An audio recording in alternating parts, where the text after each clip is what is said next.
অনেক মা বোনরা জোহরের নামাজটা পড়েন 3টা 3:30টার দিকে, ম্যাক্সিমাম মা বোনরা এই কাজ করে। কেন? কারণ দুপুরে ওনারা রান্না বাড়া করেন, রান্না বাড়া করতে গিয়ে ওনারা শরীর ঘামায় টামায় যান, তখন শয়তান এসে মাসালা নিয়ে হাজির হয়। শয়তান ওনার মাথায় একটা মাসালা ঢুকায়। কি মাসালা ঢুকায়? বলে যে দেখো বোন, তুমি এত কষ্ট করে এতক্ষণ রান্না বাড়া করলা, রান্নাঘরে গেছো, গরমে ঘামায়া স্যাঁতসেঁতা হয়ে গেছো, এই শরীর নিয়ে তুমি আল্লাহর সামনে কেমনে দাঁড়াইবা বলো?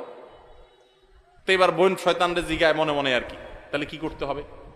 এবার শয়তান তার মনে মনে বলে দেয় যে আরে নামাজ তুমি ঠান্ডা মাথায় ফ্রেশ মোডে পড়বা, হাতের কাজ শেষ করে নাও, রান্না বাড়া শেষ করে নাও, সবারে খাবার টাবার দিয়ে নাও, তুমি বাথরুমে যাও, সুন্দর করে গা ডলে গোসল করো, ফ্রেশ হয়ে আসো, এরপরে 3টা 3:30 আসরের নামাজ সুই সুই হয়ে যাবে, এবার তুমি ফ্রেশ মুডে একটু নামাজ পড়ো। কাজটা কি ভালো হইলো না খারাপ হইলো? দেখতে কিন্তু ভালো মনে হচ্ছে, তাই না? যে উনি ফ্রেশ মুডে নামাজ পড়বে। টাইম যদি পার হয়ে